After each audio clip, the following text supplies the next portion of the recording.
Started. This wonderful event. My name is Terry Gibbs, and I will be speaking about visioning sustainability, a win-win-win for business, community, and the earth.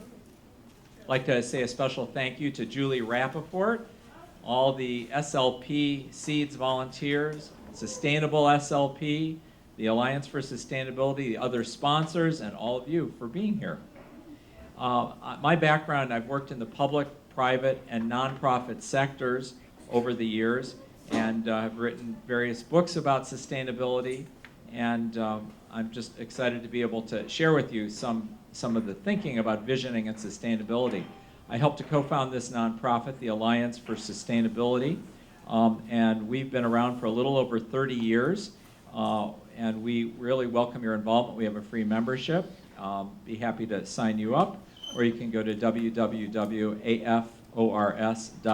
and we'd be happy to give you a free membership. But we work with communities, businesses, congregations, and really try to support conscious consumers and citizens.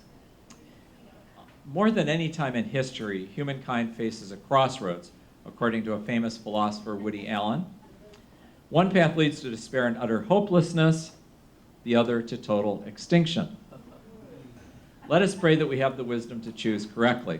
Well, fortunately, we have a third path, and that's the path of sustainability, and that's what I get to talk with you about. I think Buckminster Fuller probably asked one of the most important questions anybody has ever asked, and that is, how do we make the world work for 100% of humanity in the shortest possible time through spontaneous cooperation without ecological damage or disadvantage to anyone? And in the short time I have today, I'd like to share with you why I think we do have an answer to that and how we can bring that about not only in St. Louis Park, in Minnesota, the United States, and the world. I'd like to share just briefly about what is sustainability, some good news about Spaceship Earth, our home. We always hear the bad news. I want to share some good news. How we can achieve sustainability with a four-step process called the ABCD process. And that will be part of the visioning that we're going to be talking about as well. Go into visioning, the story of the natural step, what it's about, how it operates, and principles, the actions you can take based on the natural step principles, and then open up to any questions and discussion. So would it be helpful if we could have an approach that could save us money, time, and our health, and at the same time improve overall performance of businesses and other organizations, shift from problem solving to visioning and having a breakthrough solutions, if we could have our values and our practices aligned, if we could overcome all the different types of divisions, political and other types of divisions in our society, if you could use it in the public, private, and nonprofit sectors, if we could inspire and engage the entire community so everybody is involved, and last, if we could address all aspects of sustainability in one effort. Would that be useful? Yeah. Because I think that's what the natural step framework is actually all about. I think it's framed well by this wonderful poem by Marcy Hands called Fueled.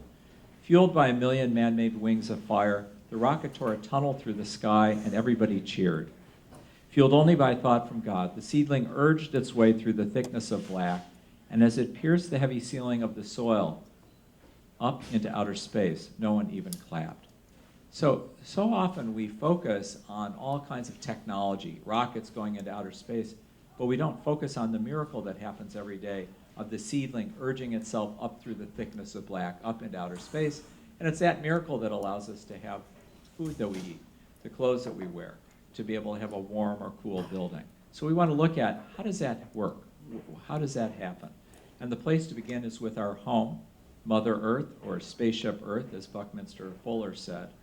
And you know, every astronaut that's ever gone up into outer space has said it was a transformational experience to look back on our planet and to see it as one whole interconnected ecosystem with no political boundaries whatsoever.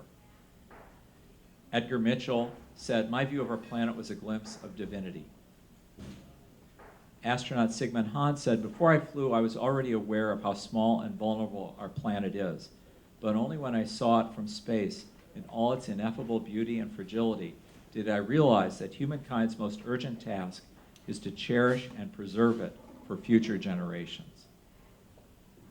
So today I'd like us to take a look at our home, Mother Earth, Spaceship Earth, but I'd like to do it from a different vantage point. Does anybody see anything different or unusual about this perspective on our planet? Common view? Typical? It's upside down. It's upside down, exactly. This is the most reproduced image in the history of the world, looking at our planet. And I took that image and I just flipped it 180 degrees so we can look at the planet again and maybe see it from a new perspective. As Einstein said, the significant problems we face cannot be solved at the same level of thinking we used when we created them. In other words, we have to think outside the box. And here's a guy talking to his cat, and he says to his cat, never ever think outside the box. But I want all of you to think outside the box. And Max Planck, a Nobel Prize-winning physicist, said that when you change the way you look at things, the things you look at change. So our perspective becomes extremely important, how we sort of see things. And I hope that what we share will actually help you with your perspective. All of us are astronauts on Spaceship Earth. Each day we're at the controls of our spaceship. When we're eating, the work we do, driving, all of those things are affecting the spaceship. But there's a big difference between us and the other astronauts. And that is that they trained and they learned what the operating rules were for their spaceship. But nobody ever told us what are the operating rules for Spaceship Earth. So no wonder we've got challenges on board our spaceship. But I have 4 pieces of great news that I want to share with you that environmentalists don't talk about very much, unfortunately. The first is that our planet has a great design. It's actually designed to get cleaner, purer, more abundant, and more diverse all on its own. And that's thanks to the sun, what we call the natural cycle on the planet. It's an extraordinary thing, and just because of time we won't go into it, but that's a pretty good place to start. That's the design of our home. The second is there is no shortage of energy. We have far more energy than we could ever use on our spaceship. We don't talk like that. We talk like we're short, but actually the Earth receives 13,000 times more solar energy than is used by our global society. In fact, 1 hour of sunlight striking the planet provides more than enough energy to run everything on the planet for 1 year. 1 hour, 1 year. So we don't have an energy shortage. The third is, we always talk about how we're going to run out of materials. And while there are limited reserves of certain precious metals and minerals, for most we have huge, huge supplies. And even something like petroleum, as we found out, there's far more there than we had originally thought. And last is that human beings are actually meant to be here. It's not bad to be a human being. We're part of what we call the natural cycle. So that's a pretty good place to start, right? 4 pieces of very good news. So what's the challenge? The challenge is that over the last 200 years, since the Industrial Revolution, we've been doing things that have been violating the operating rules of Spaceship Earth. We weren't trying to violate those rules. We didn't even know what they were. But the truth is we've been violating those rules. And if we stay on our present path, we will create conditions that will no longer allow us to continue living on the planet. Now, the truth is life will go on, but it'll be minus us and thousands of other species. So we sort of have a vested interest to find out what are the operating rules, right? And good news, there are just 4 operating rules, 4 rules that we need to follow. And if we follow these 4 rules, we can have a healthy, sustainable present for us and a future to pass on to our children and their children into the future. But the deal is this, we got to follow all 4 of these rules. And you know, in baseball, if you hit 3 for 4, you're the greatest baseball player ever. 750 batting average. But in this game, if you hit 750, you're out. So we have to do all 4 of these rules. And these 4 rules form the basis of the natural step framework. The first is to limit what we take from the earth. So here we're looking at how do we minimize the mining of metals and minerals as well as the burning of fossil fuels. And there's some very simple things that we all know about that we can do, like recycling, or like take back of electronic waste, or alternative forms of transportation, or renewable energy. It's not hard. We can do this. We know what the answers are. The second is that we can avoid toxic substances that we make. So there are all kinds of substitutes for hazardous pesticides, plastics, and other types of chemicals. You can buy certified organic food, or you can wear certified organic clothing, as I am. or natural cleaning products, or natural personal care products. Again, we have great solutions that we can use. The third is very simple, to respect the earth. So we need to protect biodiversity, ecosystems, and natural resources. Okay? Now, again, not hard to do. Purchasing 100% post-consumer recycled paper, composting, protecting watersheds, reducing our water consumption. Again, not hard to do. Okay? So 3 of these, pretty easy so far, right? The fourth, this one is a tricky one. This is the hardest of all, and that is we need to remove the barriers to people being able to meet their fundamental needs. So I will share more about this towards the end, but what I want to say is that there's simple things that we can do. Community gardens, as we have here, or having health and wellness programs, or purchasing fair trade products, good green jobs. There are a number of simple things that we can do, okay, to bring this about. So if we follow these 4 principles, we can actually have a healthy, sustainable, present, and future to pass on, but we can have a 4 to 100-fold increase in productivity, like the Industrial Revolution.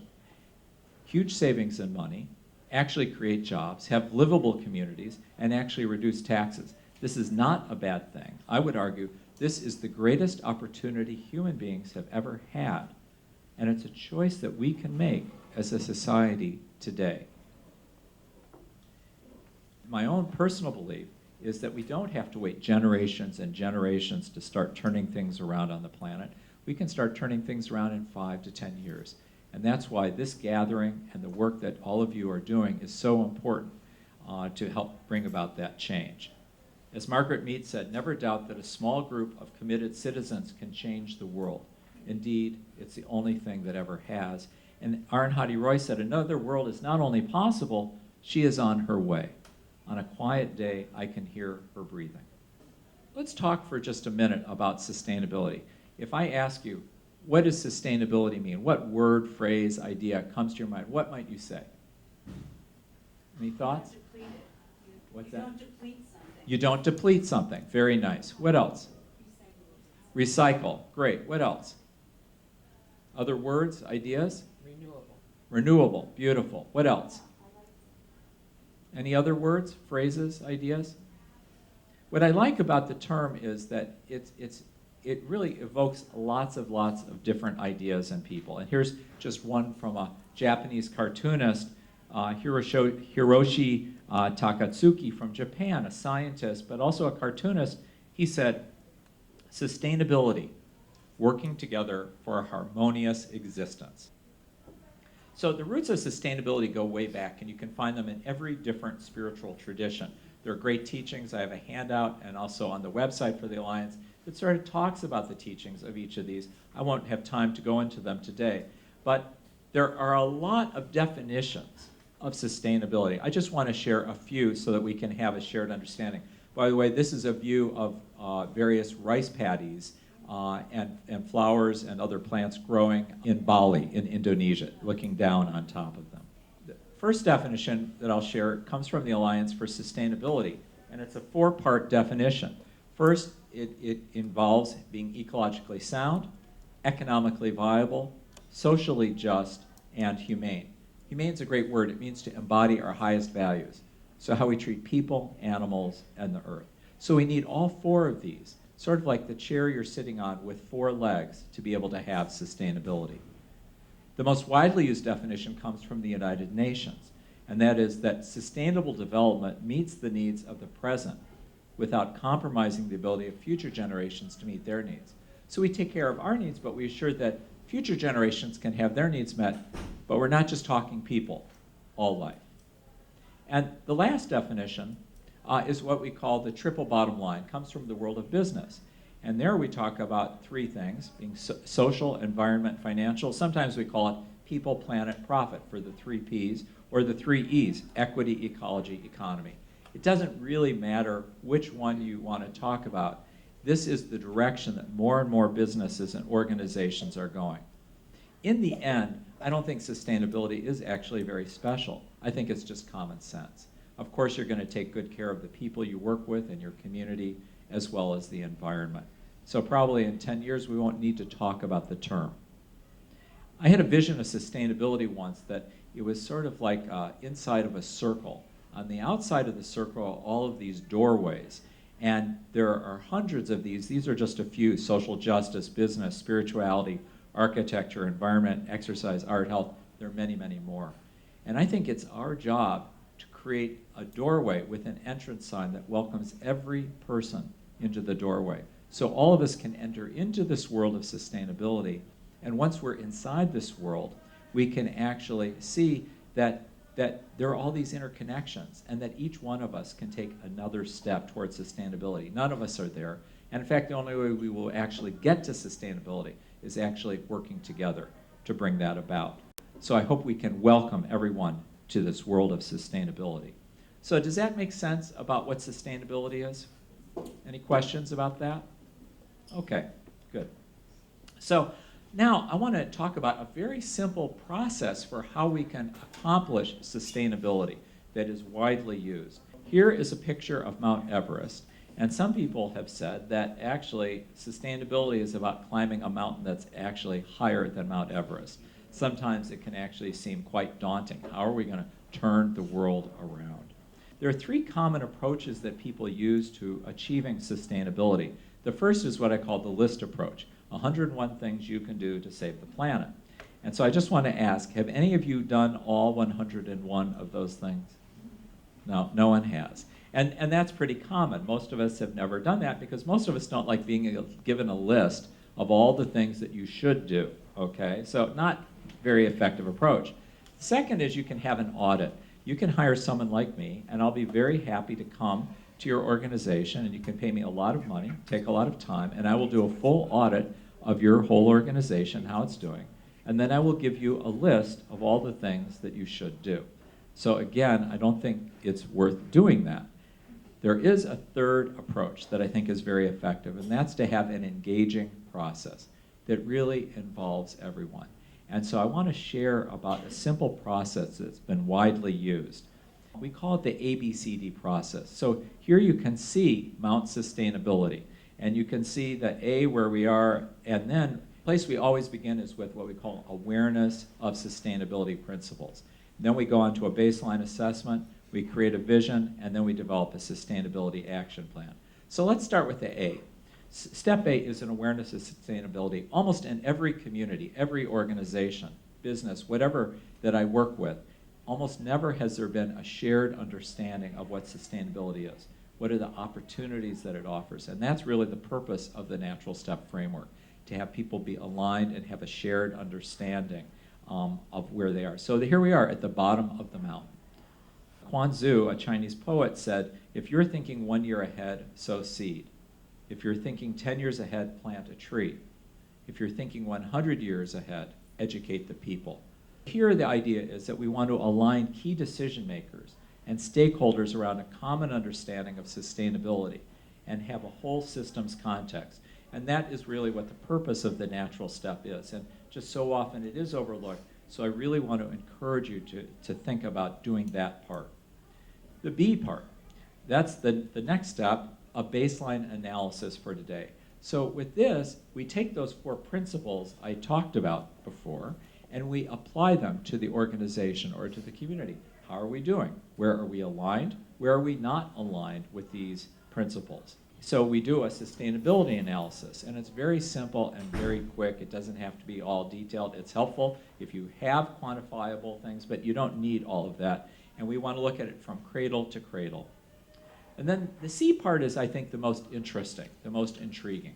Because what most people do when they're trying to achieve sustainability is they go, I'm action-oriented, so let's just start climbing this mountain. So what are we going to do first? Oh, let's do a recycling program. Oh, okay, let's do some energy conservation. You know, and so we do a few of those things, but they notice that those efforts stall out. And they wonder why, how come we can't get any further than that? And that's usually when they call me and ask for some help. So I want to give you a really simple clue. And that's really the point of what we're talking about today, and that is we go to the mountaintop. We create a vision of sustainability. In other words, what would it look like if our community or our organization were completely sustainable? What does that mean? that means that we meet these 4 principles that we talked about. Now, that's not next year or even in 5 years, but in 10, 20, 30, 40 years, we can actually accomplish that. Having that vision is so important. I cannot overstate its significance. And you know how long it takes to do it? About 10 minutes. That's all it takes to be able to have that kind of shared vision. But so often we don't do it. So I really, really want to encourage you to have that vision. So the idea is that decision makers and stakeholders will work together to create a compelling long-term vision, the kind of thing that you want to wake up and get engaged in doing it.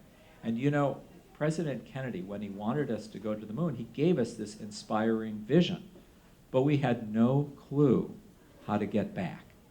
No idea. So what they did was they assembled all kinds of top people, and they put them in a room that became known as the room of the impossible. You know, all the things that they did not know how to do, how to accomplish. And what's amazing is they actually figured it out. So I think when we're inspired, we can actually overcome all kinds of obstacles if we have a vision that really ignites people, inspires them. That's really critical. And then the last step, D, we're at the mountaintop, so how do we get back down? And we do something we call reverse engineering or backcasting to get down from this mountaintop back to where we are today. And what's interesting about that is all of the obstacles that we were experiencing going up, boulders and challenges and false summits, all of those challenges actually become very simple and very easy when you're coming down. You go, wow, that was an obstacle. And I have seen this in so many different communities and organizations, that things that they never thought they could do, they can actually do quickly and easily. So it becomes a very important step. Here we prioritize key strategic actions into practical sustainability action plan with a time frame, responsibilities, steps for measuring progress, review and update. So again, not a very difficult process, a very simple kind of process. You do need to have some training and some organizational learning and change techniques, but it's not hard to do. And the place we want to begin, of course, is to address low-hanging fruit. Very simple kinds of things that could be done that often have no cost, often take almost no time. It's remarkable how much can be accomplished very quickly. Here's one that we developed with the city of La Crosse, an action plan by department. It's very inspiring to see what they've been able to accomplish. The city of Madison, Wisconsin, uses the Natural Step framework, and so they work to increase awareness of sustainability. They take an inventory of their current efforts to assess, and they're very frank about how they're doing. They formulate a vision of what sustainability means, and they identify long-term goals, and they incorporate the awareness and terminology into their actual budget decisions, program administration and project development. So there are lots and lots of great examples that can be drawn upon. Dr. Stuart Hart, who's considered really one of the deans of sustainability in the world of business, said that it's really important to have a framework to achieve sustainability. He said, pollution prevention, product stewardship, and clean technology all move a company towards sustainability. But without a framework to give direction to those activities, their impact will dissipate. So that framework becomes extremely important. There are a lot of tools and approaches to sustainability. There are hundreds of them, and I think these are all valid and really worthwhile using. But I think the power of the Natural Step framework is it makes use of all of these different tools to actually move towards sustainability. Many different communities will take on various green projects, but that doesn't make them a sustainable community. So they may do green building, affordable housing, smart growth, climate change initiatives. Those are all great and very important, but those tend to be a silo approach. They do this one thing. They're not connected necessarily or integrated through the government and the community. And what we're encouraging is people to think like an eco-municipality. That's a community that's made a commitment to sustainability. It's using the Natural Step framework as a guide to take a systems approach to bringing about this community awareness, and it's integrated into everything the municipality does, including its language. So any questions or comments about that ABCD process? Did that make sense? Yeah? Okay. Yes? Well, just to add one thing, transparency. Yes, beautiful. Because I mean, Flint, Michigan, nobody knew. Thank you. So the whole idea about, you're absolutely right, transparency. Flint, Michigan, people did not know, and I couldn't agree with you more. So that's a really great point. Absolutely agree. And that is sort of mentioned in the D part about the reporting out. How are you doing? What are your goals? And did you actually achieve it or not? And where are you? So great point. Any others? In St. Louis Park, how are we incorporating all these things from a city planning level down to what we're doing in our yard? Is there any kind of master plan or coordination of anything? So in St. Louis Park, how are we incorporating all of these things into is there a master, into everything from how the city's run all the way to our backyard, and is there a master plan? Well, it's great that you asked, because we are right in the beginning phases of working on what's called a comprehensive plan, and our Environment and Sustainability Commission is working with the city, with planning, and with other departments to actually start that whole process. So you're going to be hearing lots more, and you're going to actually have the opportunity to get engaged. And in fact, this event is one of the first beginnings of starting by talking about what is that vision, what would we like to achieve. So you actually are going to be able to be part of that process and what you'd like to see. And we'll be talking about that. Any others? Okay. Importance of visioning. It's really important to know where you want to go if you're going to get somewhere. And that's often so lacking from where we are today. So that becomes really important, the visioning piece. Most times we're just reacting to things. Environmentalists will battle, businesses are pressured by quarterlies, communities struggle. So it's really important to take time to imagine what it is that we do want to achieve. It's a really, really powerful tool. Stuart Hart again said that a sustainability vision is really critical. A vision of sustainability for an industry or a company is like a roadmap to the future, showing the way products and services must evolve and what new competencies will be needed to get there. Few companies today have such a roadmap. So it's a big gap, and I would argue few communities do as well. So that becomes a real opportunity. Talking about vision, I love this quote from Antoine de Saint-Exupéry, who said, "If you want to build a ship, don't herd people together to collect wood, and don't assign them tasks and work, but rather teach them to long for the endless immensity of the sea." So that, I think, becomes really critical to inspire people to bring about sustainability. And that's one of the things we're trying to do in our Environment and Sustainability Commission, and why we really welcome having you all here so that we can really talk and work together to create that. Anahata Kotkin said, "Inside, a vision is the art of seeing things invisible."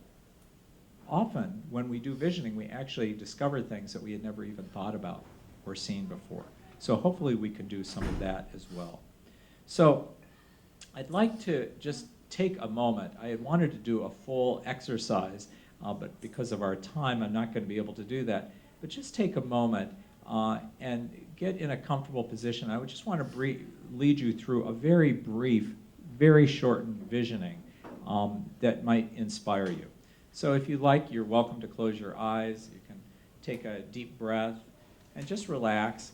Let's imagine that we wake up and it's a beautiful, bright, warm, sunny day, and we are in a different land.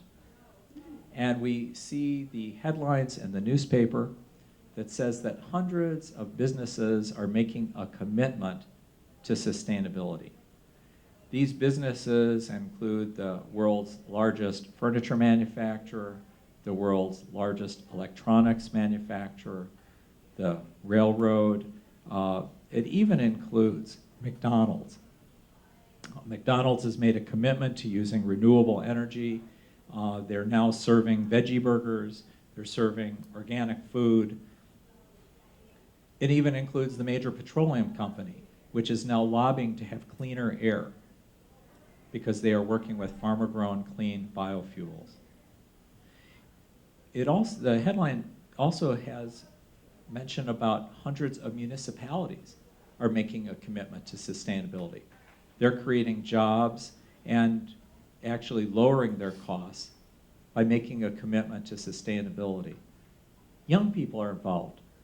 hundreds of thousands of young people in their schools, in their homes, and in their communities. They have their own television programs. They have their own youth parliament. And even the farmers are involved. Farmers, the conventional farmers have actually made a commitment to sustainability. And they have converted their conventional training center into the world's most environmental conference center, serving organic food. What would it be like to wake up in a world like this? How would it feel to go to work or to school? What would your day be like in that world? And when you're ready, let's journey back here to St. Louis Park, and you can open your eyes, and I would just welcome any images, any thoughts that might have come to you just during that very short exercise. Anybody willing to share how you felt, what you saw, what that was like?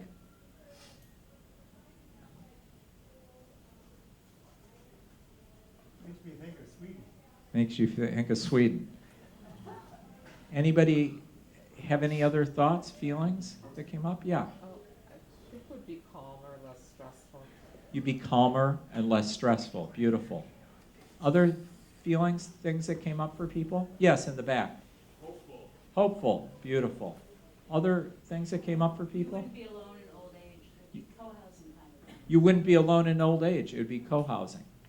Beautiful. Other thoughts that came to you? Heart caring. Heart caring. Beautiful. Caring. Oh, Heart caring. oh, more caring. Beautiful. More caring. I love that. That's great. Well, what I shared actually has already happened. And it's actually already happened about 20 years ago in Sweden. And it was actually as a result of the natural step framework.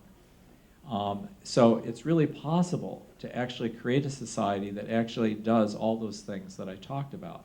And I'll tell you a little bit more about that. It was based on this natural step framework, and its purpose is to develop and share a common framework comprised of easily understood, scientifically based principles that can serve as a compass to guide society toward a just and sustainable future. Dr. Karl-Henrik Robert was the founder of the natural step, and he was a medical doctor, a cancer researcher, and he led Sweden's no smoking campaign.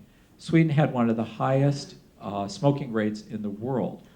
And as a result of that campaign, it now has one of the lowest smoking rates in the world. So taking an addictive substance and leading a campaign, not easy. And people said that part of it may have helped that he's a black belt in karate. He was Sweden's national heavyweight karate champion, so that may have influenced people. But after he had done that campaign, he was still concerned because he saw skyrocketing increases in cancer rates amongst young children. 40% rise in various types of cancer in only 30 years, more than a 1% increase a year. And the same thing was happening with women and breast cancer. And he was deeply concerned. So he talked to other scientists, and he talked to other healthcare professionals. And he was very frustrated because he said they just kept having these debates back and forth, never taking action. And he described it as there being like monkeys amongst the leaves of a tree, endlessly debating about the leaves while the tree was dying. And he said, somehow we have to descend from this debate to the trunk and the roots of the tree to find common agreement, to be able to take action. His wife is a famous psychotherapist in Sweden, and she interpreted a dream he had, and as a result of that, he decided to put together a scientific paper talking about the challenges Sweden was facing in terms of sustainability and what could be done to address it. And he sent it out for review amongst top scientists in Sweden, and they totally ridiculed it. They said, this doesn't make any sense. And each time he would say, thank you very much, what would you suggest? And he'd take that and then send it back out. And after 21 drafts, he was able to get 50 leading Swedish scientists to agree about these core challenges that were facing Sweden and what could be done to address them. Well, that's a huge accomplishment. But he knew he had to go to the most powerful institution on the planet, to the business community. So what he ended up doing was talking to business leaders, and soon they realized they didn't have a great future, that future really wasn't looking too good because they were running out of resources, and these children were not healthy and didn't have a future. So the businesses agreed to pay to take this information and put it into a 44-page color brochure, and the businesses paid to send it out to every home and every school in Sweden. 4.3 million were sent out along with an audio cassette. And so for the first time, everybody in Sweden had a shared understanding of the challenges that they were facing and what they could do to address them. So this inspired kids to do all kinds of projects in their homes, their schools, and their communities, to have their own TV programs, to have their own youth parliament, to really be engaged. It inspired poets and artists and musicians, actors, all kinds of creative people to do all kinds of artworks and musicals and comedies and all kinds of board games even, to popularize these ideas. And meanwhile, the King of Sweden watched all of this happen and was so moved that he's been a supporter of it ever since, and actually gives a prize every 2 years for sustainability. And he's been a huge backer of it. And the Natural Step was then launched just over 20-something years ago in 1989 with a national television special where they had all kinds of actors and musicians like ABBA and others actually talking about sustainability in the Natural Step framework. So that's really how it began. And it's now in 13 different countries around the world.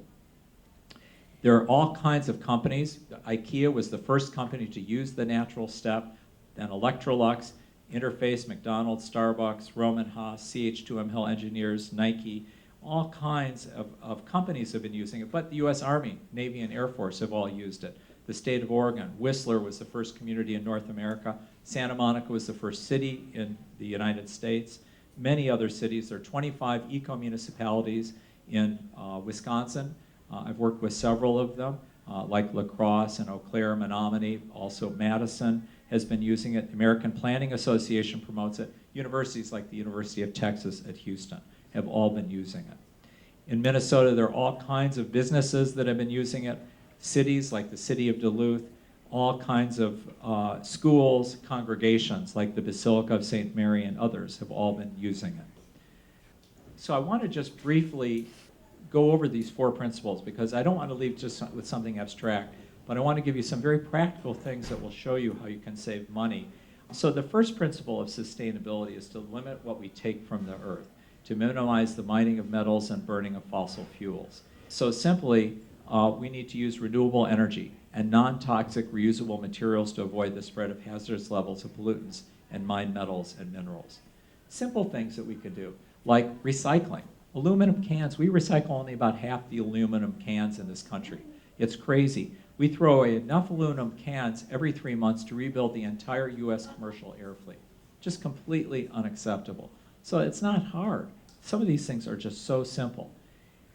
One of the things that people don't realize is that if we did all the recycling we could and all the composting we could, it would save so much energy that we could get rid of 21% of all of the coal-fired power plants in this country just by composting and recycling. That's not even talking about energy conservation or renewable energy. So we have a lot more power to be able to change things very quickly if we decide we want to. There's a whole shift now towards a sharing economy. And this is, I think, extremely exciting. We don't need more things. We can share many of the things that we have, like Nice Ride or Zipcar and other kinds of things. So we don't each need to have a car. Another huge one is just a simple thing like batteries. Just 2 rechargeable batteries, which cost you maybe $6, will save you $1,000 over their life. $1,000. 2 batteries, $6. More than 100-fold return on your investment. A very simple thing that all of us can do. They perform just as well. Community solar gardens. This is one of the things we really would like to bring to St. Louis Park. Sean Gashevsky, who's here with the Alliance, can speak with you about it more, as well as I'm happy to as well. We're really trying to encourage congregations, schools, communities to actually get involved in these community solar gardens. It's a very exciting opportunity. You can eco-drive. If you came here by car, when you drive home, there are 3 simple things that you can do that will start savings immediately. Properly inflate your tires, avoid sudden stops and starts, drive the speed limit. That'll save you 25% or more on your fuel costs just by doing those things. This isn't hard, very simple and easy. And one last example on this first principle is Santa Monica. It was the first city in the US to use the natural step, the first city to have 100% renewable electricity. Meanwhile, while everybody else's greenhouse gas emissions were going up, theirs were dropping by 6%. And they have the world's first solar-powered Ferris wheel. It's their sign, their statement to the world about who they are. I'd love to see us in St. Louis Park have a similar kind of symbol, whatever it might be. One of the things that we've been talking about as a commission, and the city council is very interested in, is having 100% renewable energy this year for the city of St. Louis Park. We can make that kind of change. Ryan's been leading the effort to be able to do that. So the second principle is to find substitutes for hazardous pesticides, plastics, and chemicals. So simply, we need to use safe biodegradable substances that don't cause the spread of toxins in the environment. You can make your own natural cleaning products. There are excellent ones that you can buy, and they clean just as well. McDonald's was considered the second worst company environmentally in Sweden. They heard about the natural step, and they made fundamental changes, getting rid of toxic cleaners. They eliminated styrofoam. They serve organic milk and ice cream. They have veggie burgers and organic beef. They ask you if you want a straw, and a lid saves more than $1,000 per store. The third principle is to respect the earth, to protect biodiversity, ecosystems, and natural resources. So we need to safeguard soils, water, and air, or we won't be able to eat, drink, or breathe. So as my son said, Dad, you need to use both sides of the paper or it wrecks the earth. Do we want recycled paper? No. We want post-consumer recycled paper. If every household replaced just one roll of 500 sheet virgin bathroom tissues, it would save 300,000 trees, 1.2 million cubic feet of landfill space, and 122 million gallons of water, just by buying one roll of toilet paper. You can do source-separated food and organics composting. And we are doing that in St. Louis Park, but we only have about 13% of people who are signed up to do that. So we can all be engaged in doing that and join in. City of Santa Monica actually reduced water usage with low flush toilets, native landscaping. They reduced water usage by 6% in 10 years' time. And then we can look at our diets and what's going on in terms of the amount of water to produce the beef that we have. 2 pounds of beef from California takes as much water as all the water we use for showering in a year. So if we can just reduce that amount of beef consumption, it can make a huge difference. And the same thing that we can do in terms of looking at the impact of livestock overall on our planet. It's a huge, huge impact. So finally, the last of the principles is that we can meet fundamental human needs. We can use less stuff and save money while allowing every person to meet their fundamental needs. So these are cherry blossoms that I just got to see in Washington, D.C. So the idea of beauty and aesthetics. The Tao Te Ching says, if you realize that you have enough, you are truly rich. Cure for nature deficit disorder, being outdoors. Hugging a tree. Public art, that's a huge connection. The whole idea of arts and culture is essential to sustainability. This is just one example of what's going on in St. Paul, where they hired artists to be able to make public art that actually is used for recycling. St. Joan of Arc Church, we worked with them on a $2.7 million building renovation, and the impact of that has been just a gorgeous building, but saves them huge amounts of money. It's the kind of place people love to be able to be in. City of Santa Monica actually increased the amount of publicly assisted affordable housing by 47%, but what's amazing is they didn't just do affordable housing, they did green affordable housing, so combining the two. And according to the UN, we could the cost, it would cost us $40 billion a year to meet the needs of the world's poor for food, water, shelter, and sanitation. That's the equivalent of 4 months spent on the Iraq War, funding for New York City after 9/11, or just 4% of the net wealth of the 225 wealthiest people on the planet. We have enough resources. We can solve this problem. Ted Turner actually donated 33% of his net wealth, $1 billion to the UN to do just that. And Warren Buffett gave $37 billion, and Bill Gates is giving even more. So we have the resources to address these challenges. And then the last thing I want to talk about is just how we can cure our consumption addiction. This thing called affluenza, John DeGraff calls this disease, and not consume the planet to death. We can have voluntary simplicity, where we live with less. And actually, there are great studies showing that overall 87% of people reported that they were happier living more simply. Manfred Max-Neef, a Chilean economist and head of a big university in Chile who's done work in Africa and Latin America, said that we can meet fundamental needs with unlimited amounts of learning, laughter, love, community, and meaningful work while eliminating what we don't want: stress, expense, pollution, and violence. So he has these 4 ideas that I want to conclude with. First, that fundamental needs are defined and possible to classify. There are 10 of them that we have: subsistence, protection, security, affection, understanding, participation, leisure, creativity, identity, meaning, freedom, and transcendence. He says these are the same in all countries throughout all history.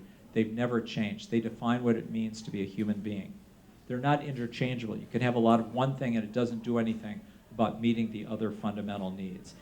So you can acquire all this stuff and wonder why your life is empty and meaningless. And he defines poverty as not the absence of money. Poverty is defined as an unmet fundamental human need.